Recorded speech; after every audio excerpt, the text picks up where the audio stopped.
What's up, everybody? How we doing today?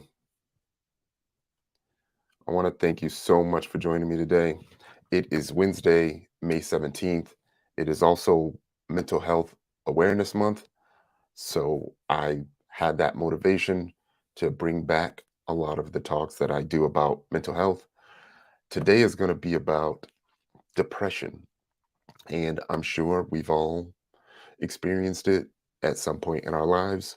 I'll talk about one of my most recent experiences. I would like to hear from you. Another thing that I'll talk about is what I did to recognize it, what I did to overcome it, and what are some of the things that I can do to prevent it from happening again. So, the first thing I want to talk about is like, what is depression?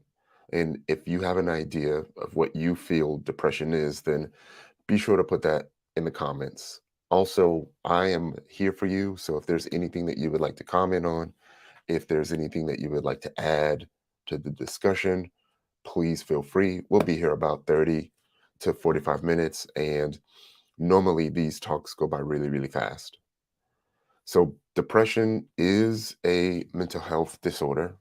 It can affect anyone. It could be related to your childhood. It could be triggered by an event, some things that are going on in your life. And, it's the very first phase or the very first part of the, um, what do you call it? Stages of grief. Matter of fact, no, it's stage denial, anger, bargaining, depression. It's the fourth stage of the stages of grief, and it comes right before acceptance. So normally, the depression piece is the hardest piece. Some things that you can do to realize that you're depressed is it can be things like a loss of appetite, you can be sleeping all day. You could just not be having fun about life. Maybe you don't want to do anything. Those are some of the symptoms that come. Um, they also talk about difficulty making decisions, difficulty just expressing yourself and overall finding joy in just about anything. Um, I'll tell you about my latest experience with depression and what that was like for me. One of my really, really close friends from high school, we go back almost 30 years, passed away recently, um, but I was trying to be the strong one, reaching out to everyone, ensuring that they were okay, just trying to um, be a safe space for my friends, being really, really understanding. And that's also going to lead to a talk that we're going to have in the future about just being present for people. How you doing? Thanks for joining. And I would say maybe day 3 or day 4 after I got the news, I was laying in bed and I said, I'm depressed. I'm pretty sure that this is depression. Some of the reasons why is that, I really didn't have any motivation to go to the gym anymore. And I was getting up, early almost every single day to go to the gym. Sometimes I was even doing twice a days. But I think on the second day, I skipped the gym and I was okay with skipping the gym because I said, a lot of things are going through my mind right now, so it's okay. And then the third day, I skipped the gym. But not only did I skip the gym, I just laid in the bed all day. And I felt like I just needed a rest emotionally from it all, which I did. But um, ultimately, it was a clear sign that I was depressed. I was letting the event get to me, and I just needed to work through it.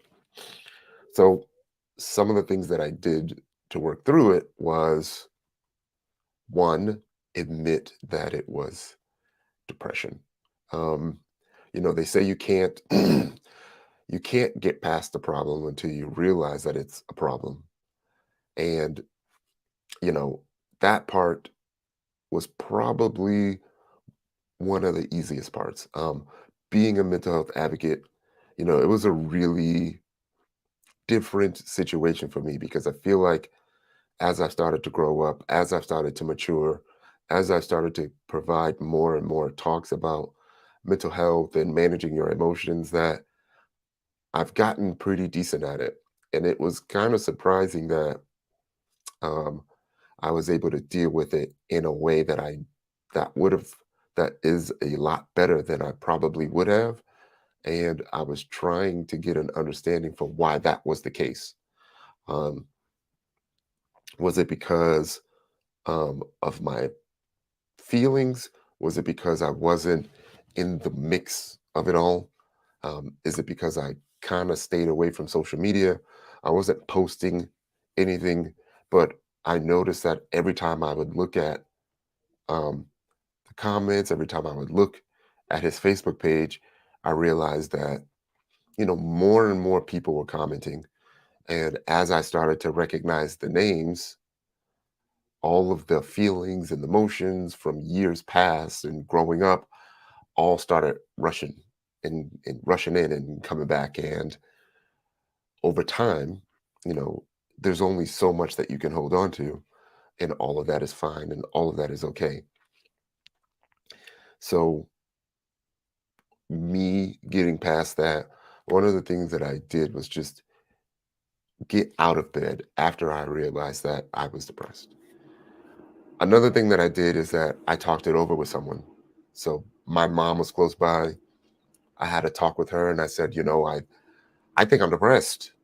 And my mom was like, "Yeah, you are, and that's fine. You have a lot going on right now. So being depressed is okay." Another thing that I did was, I went outside, I got some fresh air, I grabbed a glass of water, and then I started thinking about why the depression was coming on so strong. And what I started to do was I started to I don't want to say attack those emotions, but I wanted to address every single one of those emotions that were making me feel that way. So, one of the things that I did was I started going down the list of people that were really, really close friends that were also going to be associated with this tragic event. And one by one, I just started calling every single one of those people and started having conversations with them and started to get a grasp on how they felt about everything that was going on, along with me expressing, how I was feeling about everything that was going on. And slowly but surely, things got a little bit easier. Now, mind you, there was another buildup because I still haven't attended the services yet. So, of course, when the services came and, I got on the plane to start heading towards that way, there was this, um, I don't want to call it a wave, but it was a cycle of emotions: denial, anger, bargaining, depression. And then I don't think the acceptance hit fully until I believe it was you know, towards the end before I was about to go home. I had a chance to have a conversation with his mom and his family in his house. So of course, that brought back a lot of memories and just being able to see that there was closure or a little bit of closure, with his mom and previously with a lot of our friends made the acceptance piece a little bit better. So there are other symptoms that are mentioned when you do some research on depression. I'll read them off. Um, Feelings of worthlessness or excessive guilt. That could be a symptom that you're feeling. In my situation, I didn't necessarily feel that. If there was a little bit of guilt, um, I would say that, sometimes you feel like there's things that you could have done better to prevent everything that was going on. Um, I did find some solace in the fact that, I was able to have some really, really good conversations with him prior to the event. I don't go back to Massachusetts that often, but when I do, there's most likely a 90% chance that I'm going to see him. So, we were able to have some really good conversations. Another symptom is sleep disturbances or insomnia. Um, I don't think I felt that as well. Um, no, I had some really good sleep. If I mention a symptom that has affected you, please let me know. Danielle, thank you so much for joining. Always a pleasure to have you all.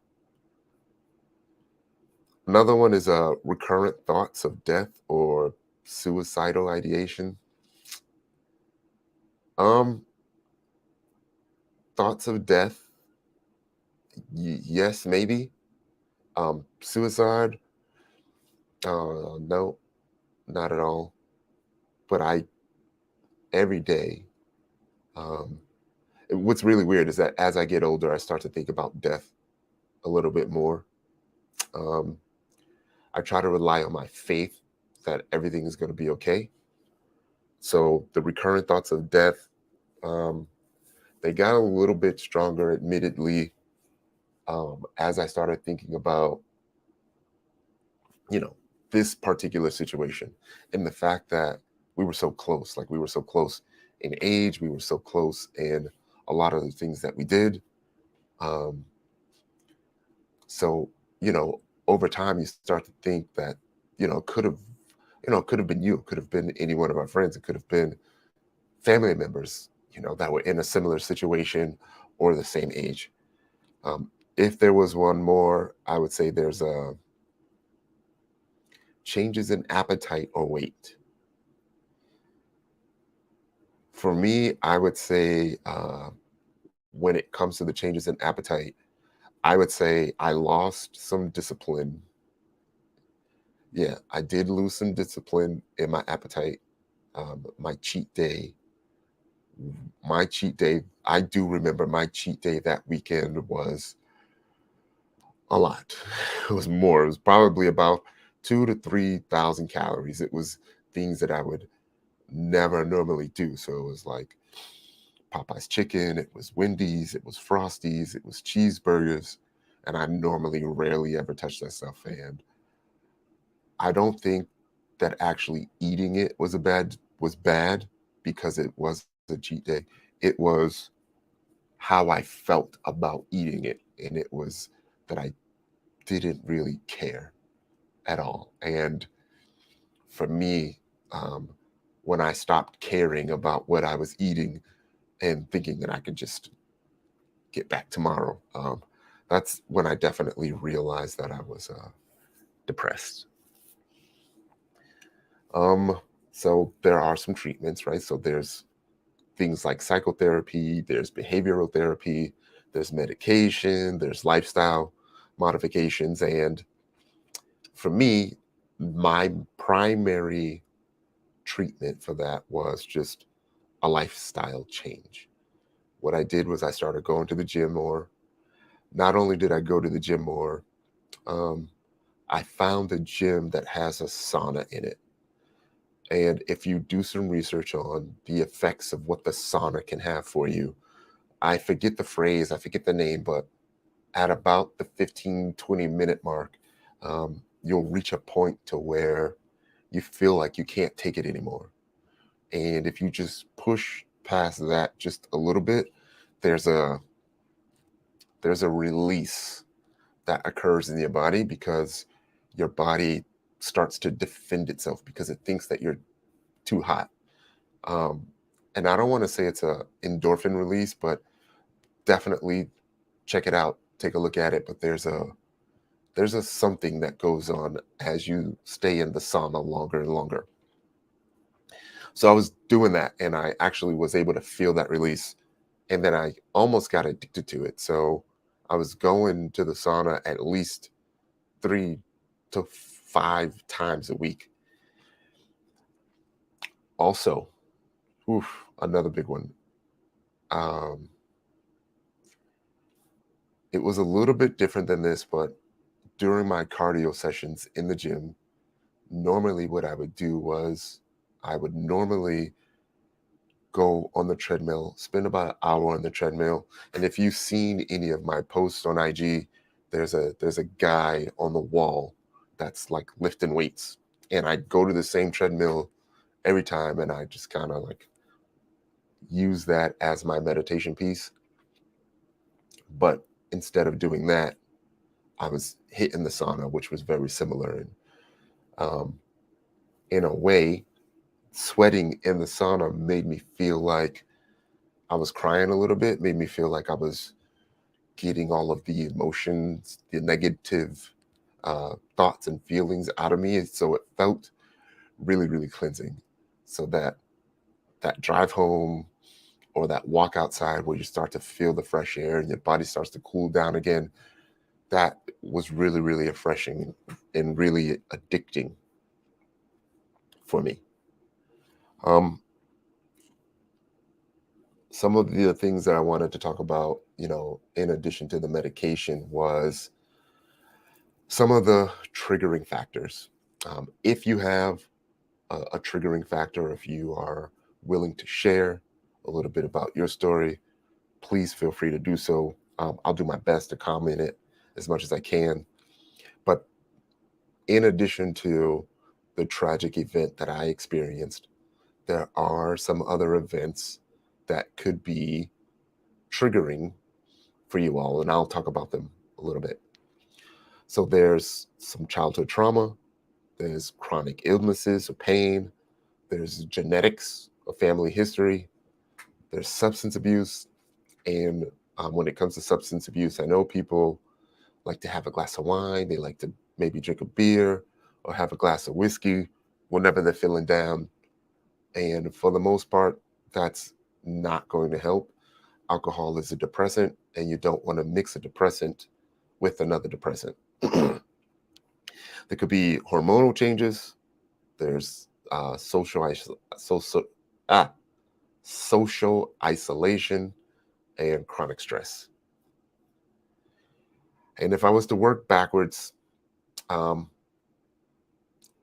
and think if I've experienced any of these things, social isolation, yes, I recently moved to Memphis to be with my mom. I don't have any friends here, or maybe just one friend, but he just moved here recently. So I could say a little bit of social isolation may have attributed to that, but I feel like I was doing fine. Um, don't think I was feeling any hormonal changes, and I'm not trying to be funny, but I did uh, start taking creatine during that time. There was a Mega Man Vita Pack that I started, but I got rid of. Felt like I didn't need it, and there was a new pre-workout that I started on the gym. So if there was hormonal changes, I won't say they were related to the event, maybe to that. Substance abuse, I actually don't even really drink. If I drink, maybe once, uh, maybe once a week. But I do recall um, that weekend was not a good weekend for me when it comes to drinking. So maybe chronic stress.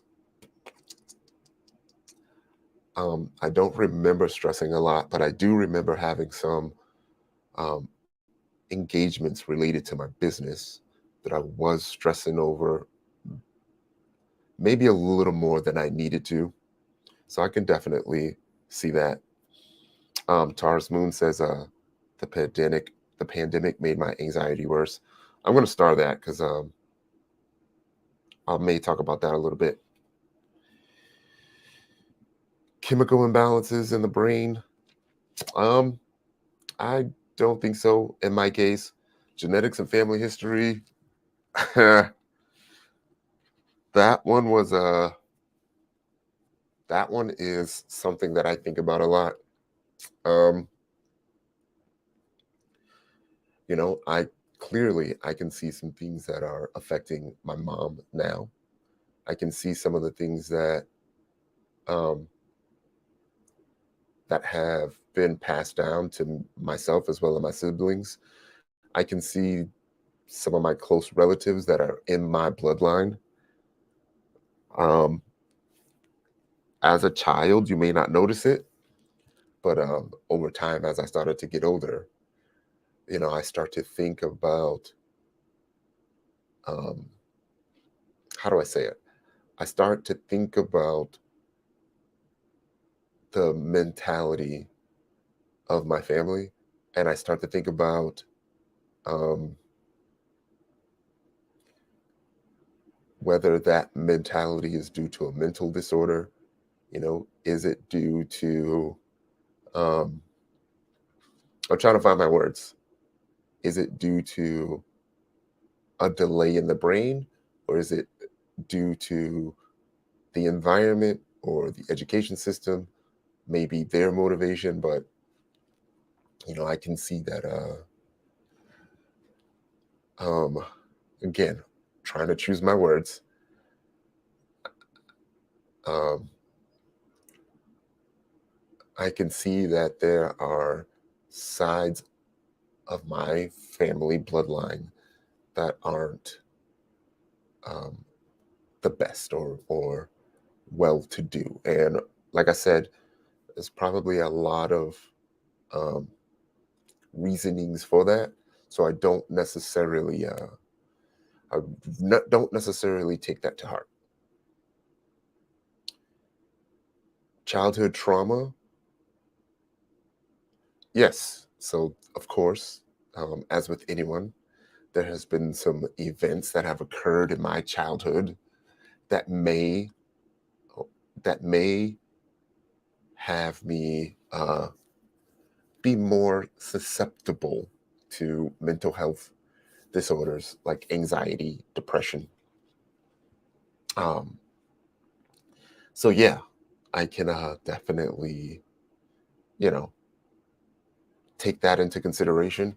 But one of the things that I always have recommended for everyone, because I was able to do this for myself, is try your best, try your hardest to address, well, one, to identify your childhood traumas and to address your childhood traumas. It's not going to be easy, but if you're able to get through it, I'm telling you, everything on the other side of that is just pure joy and pure happiness. Other than that, I mentioned life events. For me, um, I was deployed twice, and during a deployment, you pretty much, I don't want to say you think about death, but you consider death almost all day, every day.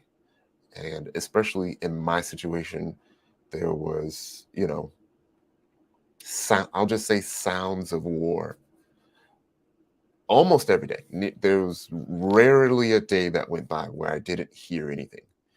And there's a couple things that go through your mind when you are in that environment. One is you think about losing your life. And then the second thing is that you think about taking someone else's life. And I can assure you that once you get to the point to where you can accept taking another person's life, um, it's not easy to get past that, if that makes sense. Um, and every time you consider it, it starts to get a little easier and easier to a point where you start to feel like, oh yeah, there's no question. I would end this person. No questions asked. And that's really not a good place to be mentally. So dealing with those, so yes, there were life events, not necessarily deployments, but you may have had a case like financial issues. You could have had a loss in a relationship, a loss of a job. I feel like we've pretty much all experienced those things, and that can be triggering for depression as well. All right. All right, so like in the end, I just wanted to do a quick 30 minutes. It's okay to not be okay.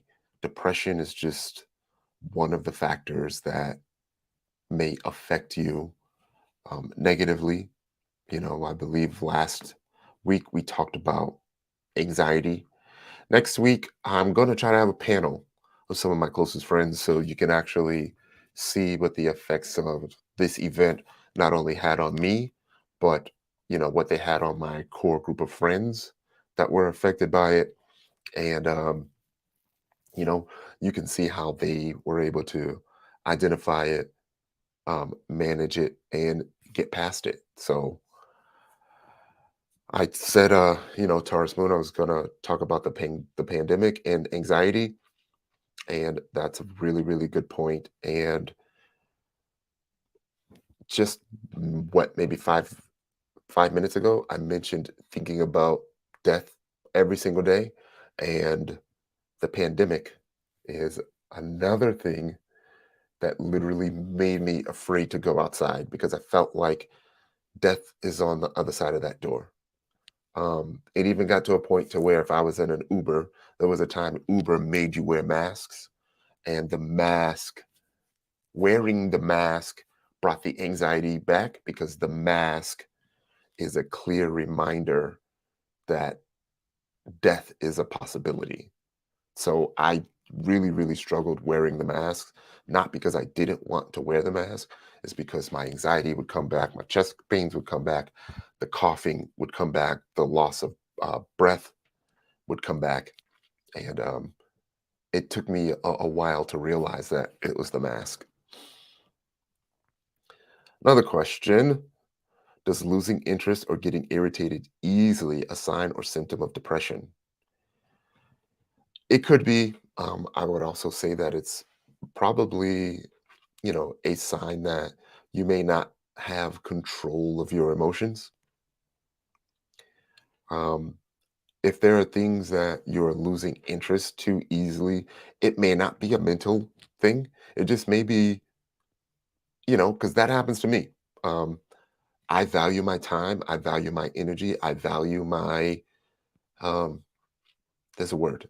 It's called emotional uh, capacity.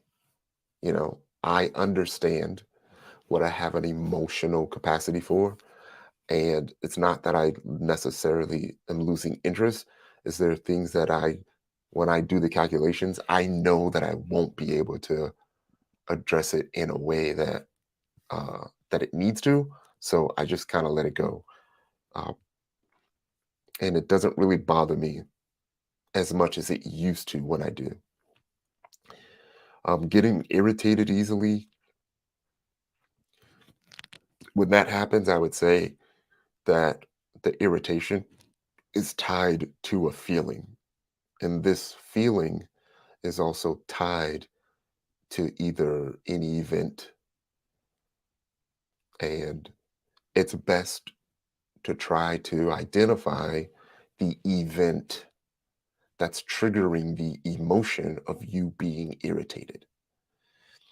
You're not just irritated for no because this thing is pushing you over the edge of your emotional capacity.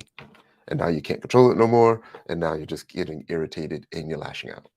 So I would try to identify what that thing is. And in most cases, it's something that you can't control or something that you can address or something that if you think about it, you're like, oh, it's not even really a big deal. Why am I even stressing about that? And then you start to think about all the other things that are filling up your cup of irritation. And then slowly but surely, you'll start to address those as well and be like, oh, that's not that bad. All right. So again, it's Wednesday, May 17th, 2023, Mental Health Awareness Month. I want to thank you all for joining me. We did a really quick 30 minutes. I'll be back next week. Be sure to like and subscribe. If you have anything that you would like to add, feel free to drop that in the comments. I'll do my best to address it as quickly as I can. And again, thank you all for the support. See you all soon. Have a great day.